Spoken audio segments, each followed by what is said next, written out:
ನಗರದಲ್ಲಿ ಚಿರತೆ ಪ್ರತ್ಯಕ್ಷವಾಗಿ ಲಿಂಗರಾಜ್ ಕಾಲೇಜಿನ ಬಳಿ ಕಾಡು ಪ್ರಾಣಿ ಬಂದ ಬಗ್ಗೆ ಮಾಹಿತಿ ಬಂದಿದ್ದು, ಸುತ್ತಮುತ್ತಲಿನ ಪ್ರದೇಶದಲ್ಲಿ ಅರಣ್ಯ ಇಲಾಖೆಯ ಸಿಬ್ಬಂದಿಗಳು ಬಂದೋಬಸ್ತ್ ಮಾಡಿ ಹುಡುಕಾಟ ನಡೆಸಿದ್ದಾರೆ ಎಂದು ಡಿಎಫ್ಒ ಎನ್ಇ ಕ್ರಾಂತಿ ಹೇಳಿದರು. ಮಂಗಳವಾರ ಬೆಳಗಾವಿಯಲ್ಲಿ ಸುದ್ದಿಗಾರರೊಂದಿಗೆ ಮಾತನಾಡಿದರು. ಮುಂಜಾಗ್ರತಾ ಕ್ರಮವಾಗಿ ಅರಣ್ಯ ಇಲಾಖೆಯಿಂದ ಹುಡುಕಾಟ ನಡೆಸಿದ್ದೇವೆ. ಕಾಡು ಪ್ರಾಣಿ ಕಂಡು ಬಂದರೆ ಸಾರ್ವಜನಿಕರು ಅರಣ್ಯ ಇಲಾಖೆಗೆ ಮಾಹಿತಿ ತಿಳಿಸಬೇಕು ಎಂದರು. ಇಲ್ಲಿಯವರೆಗೂ ಯಾವುದೇ ಕುರುಹುಗಳು ಸಿಕ್ಕಿಲ್ಲ, ಯಾರಿಗೂ ಕಾಡು ಪ್ರಾಣಿಯಿಂದ ಹಾನಿಯಾಗಿಲ್ಲ ಎಂದರು.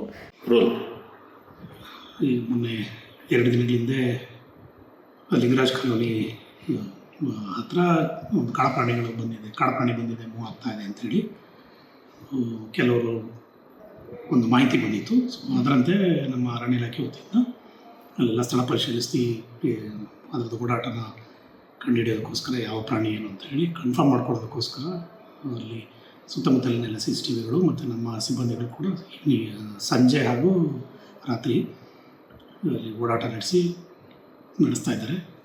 ಇದುವರೆಗೂ ಕಾಂಕ್ರೀಟಾಗಿ ಯಾವುದೂ ಅನಿಮಲ್ ಮೂಮೆಂಟ್ಸ್ಗೆ ಯಾವುದೇ ರೀತಿಯ ಕುರುಹುಗಳು ಇದುವರೆಗೂ ಕಂಡು ಬಂದಿಲ್ಲ.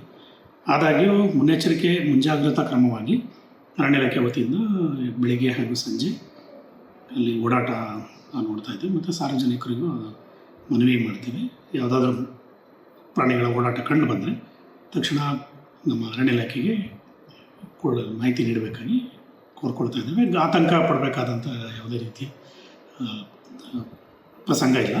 ಸೊ ನಾವು ಮುಂಜಾಗ್ರತಾ ಕ್ರಮಕ್ಕಾಗಿ ಈ ರೀತಿ ಮಾಡ್ತಾ ಇದ್ದೇವೆ. ಸೊ ಗಾಬರಿ ಆಗೋದು ಬೇಡ ಅಂತ ಹೇಳಿ ಮನವಿ ಮಾಡ್ತೀವಿ. ಯಾವುದೋ ಕುರುಹುಗಳು ಅವರಿಗೆ ಸಿಕ್ಕಿಲ್ಲ, ಯಾವುದು ಸಿಕ್ಕಿಲ್ಲ. Thank you. Vinod Kolkar, KMM news, Belagavi.